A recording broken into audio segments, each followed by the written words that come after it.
дар ин рӯзҳои гарму шоми зебо саломи моро бипазиред. Ман чун ҳамешагӣ Неъмат Салимзода бо ҷолибтарин хабарҳои шоу-бизнес ва шабакаҳои иҷтимоӣ дар хизмати шумо ҳастам. Ин барнома ва дигар барномаҳои моро дар YouTube, Instagram ва Facebook дида метавонед. Акнун рафтем ба суроғи барномаҳои ин ҳафта.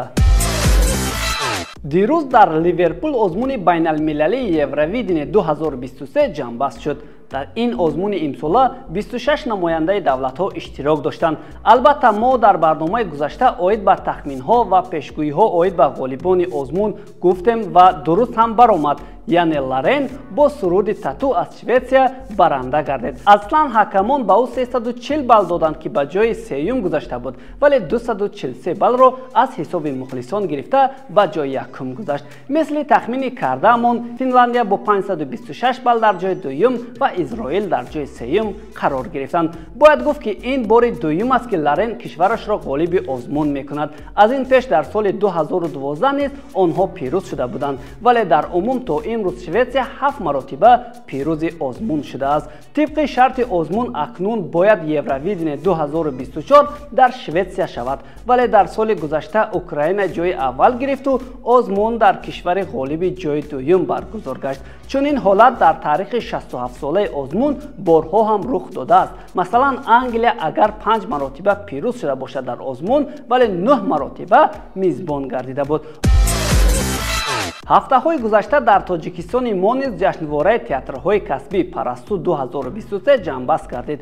шоҳ-ҷоизаро намоишномаи Мастер ва Маргарита соҳиб шуда, ҷои аввалро намоишномаи Пораабри сафеди Чингизхон, ҷои дуюмро намоишномаи Зол ва Рудоба ва ҷои сеюмро намоишномаи Савдоӣ ишғол намуданд. вале баъд аз ҷамъбасти ҷашнвораи Парасту 2023 баъзе аз ҳунармандон ва ҳаводорони театр аз хулосаи ҳакамон норозигӣ баён карданд. аз ҷумла роҳбари театри мусиқии масакавӣ ба номи Ато Муҳаммадҷонови шаҳри Бохтар гуфтааст ки тибқи низомнома бояд ба намоишномаҳои миллӣ бартарӣ дода мешуд, вале доварон берун аз низомнома ба намоишномаи ба истилоҳ ғайримиллӣ ҷои аввал ва шоҳ-ҷоиза доданд. Марьям Исоева гуфтааст ба натиҷагирии доварон комилан розӣ шуда наметавонам ва ба андешаи ӯ намоишномаҳои дигар арзиши шоҳ-ҷоиза дар Парасту 2023 доштанд. Абдулмумин Шарифӣ ҳам ба ҳамин маъно гуфтааст ки аз натиҷаи ҷамъбасти ҷашнвора қисман норозӣ аст. аммо дар ҷавоб Муҳаммадуллоҳ Табарӣ, театршинос ва яке аз аъзои ҳакамони Парасту 2023 зимни шарҳи хулосаи ҳакамон гуфт он ба ду меъёр касбият ва бадеият асос ёфта буд. ба қавли Табарӣ дар ҳама намоишномаҳои театрҳои касбӣ камбудиву норасоиҳо мушоҳида шуд, аммо бо вуҷуди ин доварон намоишномаҳоро дида ба таҳлилу баррасӣ кашиданд ва пас аз баҳсҳои тезу тунд натиҷаи одилонаи худро эълон карданд. дӯстон, дар ин росто мо 78-солагии ғалаба дар ҷанги бузурги ватаниро ҳам таҷлил намудем.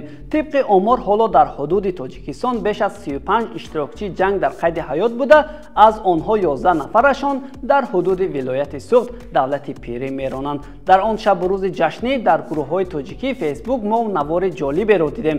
дар он гуфта мешавад ки дар боғи Горкии Москав рӯзи ғалабаро бо суруди мондагори «Эй санам» аз Тоҷиддин Муҳиддин гарму хотирмон таҷлил намуданд. сурудро гурӯҳи Иван иҷро мекарду мавриди истиқболи хуби ҳозирин қарор гирифта буд.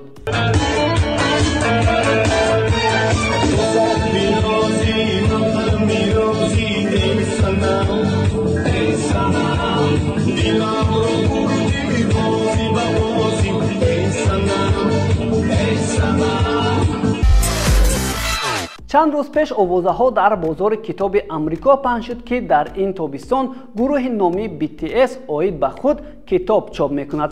ҳатто гуфта мешуд ки китоб бо тиражи 1 миллион нусха 9 июн ба нашр мерасад. ин овозаҳо китобро ба рӯйхати серхонандатарин китоб ворид карданд, вале касе онро тасдиқ накард. 11 май бошад, чопхонаи Flatiron Books расман эълон кард ки овозаҳо ҳақиқат дошта, номи китоб берун аз ҳикоя сабти 10-солаи BTS буда, болои он аъзои гурӯҳ бо журналист Кан Мёнсок кор карданд. китоб аз 500 саҳифа иборат буда, дар Кореяи Ҷанубӣ ва Амрико ба фурӯш гузошта мешавад.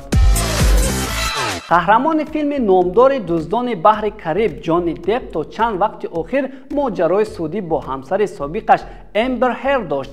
ин моҷаро тамоми нақшаҳои ҳунармандро барбод дода буд, вале ҳоло ҷонни деп корро шурӯъ карда, ҳоло ӯ бо ширкати франсузӣ Dior шартнома бастааст ки $20 миллион барои 3 сол ташкил медиҳад. ин рақам пул барои ҳунарманд бори аввал аст, вале аз тарафи дигар ҳамсари ҷонни деп баъд аз бохт дар суд бар сараш қарзҳои зиёд аз суд ва шарикони ӯ бор шудааст. аз ин хотир Эмбер Херд амрикоро ҳоло тарк карда рафтааст. дар Русия 30 блогери шинохта ба фиребкорию саркашӣ аз андоз гумонбар шуданд. барои мо ҷолиб он ки дар миёни онҳо Дина Саева ва Гусейн Гасанов ки ба қарибӣ аз Тоҷикистон дидан карда рафтаанд ворид ҳастанд. ҳамчунин Игор Крид ва дигар нафарон ба рӯйхати сиёҳ ворид шуда, ҳатто суратҳисоби бонкии Дина Басаева баста шудааст. дар мо низ чанде пеш кумитаи андоз рӯйхати 29 блогери маъруфи кишварро нашр кард ки ба соҳибкории ғайриқонунӣ машғул буда аз даромади худ андоз намесупориданд. дар рӯйхат номи Беҳрӯз Зеваров, Мубориз Усмонов, Орзу Исоев, ҳаҷвнигор Саидҷон Идиев, Ҷонон Ашурова ё ҳамон Ҷонони Шер, Фаридун Саидов ё ҳамон Эмфавик ва дигарон оварда шуда буд. кумита навиштааст ки ин блогерон аз ҳисоби зиёд намудани шумораи обуначиён, қабули роликҳои таблиғотӣ, аз назаргузаронии пранк видеоҳо ва дигар саҳнаҳои ҳаҷвӣ даромад ба даст меоранд, яъне бидуни қайд дар мақомоти андоз ба соҳибкории ғайриқонунӣ машғуланд. вале баъдтар баъзе блогерон вокуниш карда онро иштибоҳ хонданд. инро ҳам бояд гуфт ки тибқи омори расмӣ ҳоло 70 блогер дар кумитаи андоз ба қайд гирифта шудааст. дар мақомоти андоз ҳамагӣ 70 адад яъне блогер бо аъзои маҳмуди бузург ба қайд гирифта шуданд расман. дар соли 2022 бошад ҳаҷми даромади гирифтагии онҳо тибқи мақомоти маълумотҳои кумитаи андоз 29.7 миллион сомонӣ онҳо даромад гирифтанд ки аз ин 1.3 миллион сомонӣ андоз ба бюджети кишвар пардохт карданд. дар соли моҳи якуми соли 2023 бошад даромади гирифтагии онҳо тибқи маблағи маълумотҳои кумитаи андоз 7.5 миллион сомонӣ ташкил медиҳад ва маблағи андозҳое ки онҳо ба бюджети кишвар пардохт менаманд 563,000 сомониро ташкил медиҳад.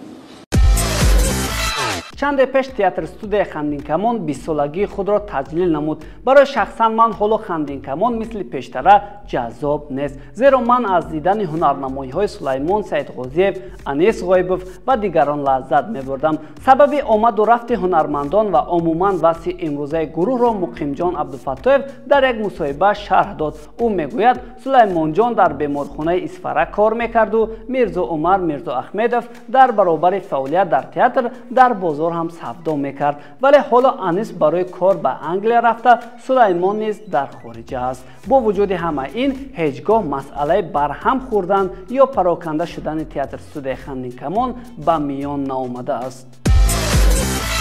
бовар дорем ки оид ба шоу барномаи Got Talent огоҳӣ доред. ин барнома қариб дар саросари ҷаҳон намуна дорад, вале ҳаводорони барномаи Britain's Got Talent ба унвони ин барнома қариб 400 номаи шикоятӣ фиристоданд. гап сари он ки 16 апрел дар саҳифаи расмии лоиҳа навори иштирокчие нашр гардид ки воқеан ҳеҷ маъние дар он набуду аслан истеъдоде ҳам набуд. барои ҳамин корбарон ба ин навор вокуниш карда аз чунин сатҳи пасти барнома изҳори норозигӣ карданд. ба гуфтаи иштирокчиён бо ин кор барнома моҳият ва ҷаззобияти худро аз даст хоҳад дод.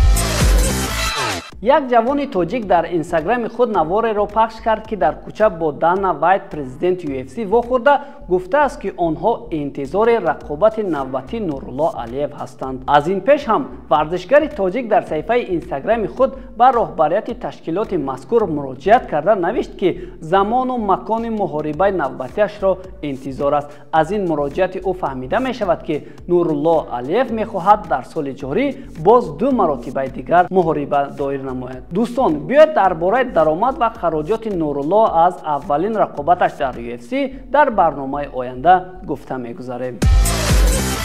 агар барномаи гузаштаро дида бошед, дар бораи баргаштани Беҳрӯз Мирзоев сароянда баъди 3 сол ба саҳна гуфтем ва мо ба ин сароянда навишта будем ки то ин вақт дар куҷо буд. Ҳамин чанд рӯз пеш ба мо Беҳрӯз навишт ки дар ин муддат ба тиҷорат машғул будасту ҳоло ҳам корро пеш бурда истодааст. Вале ба гуфтаи Беҳрӯз, номардиҳои наздикону дӯстон ва нафароне ки дар замони сарояндагиаш худро меҳрубон мегирифтанд, водораш кардааст то дубора ба саҳна баргардад. Ин сароянда ҳоло аз пайи омода намудани албоми сурудҳо ва баъдан ташкили барномаҳои консертӣ дар Тоҷикистон ва Аврупову Амрико будааст.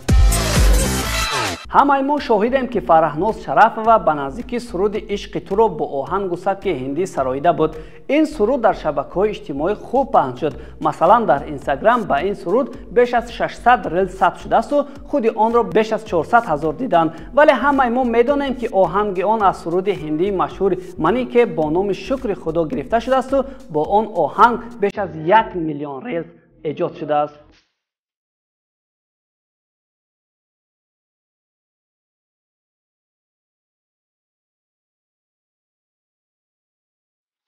барои мо ва албатта шумо ҳам маълум гашт ки ин оҳанг аз ҳамон суруди дар боло гузоштаамон аст, яъне Фараҳноз оҳанги онро бозхонӣ кардааст.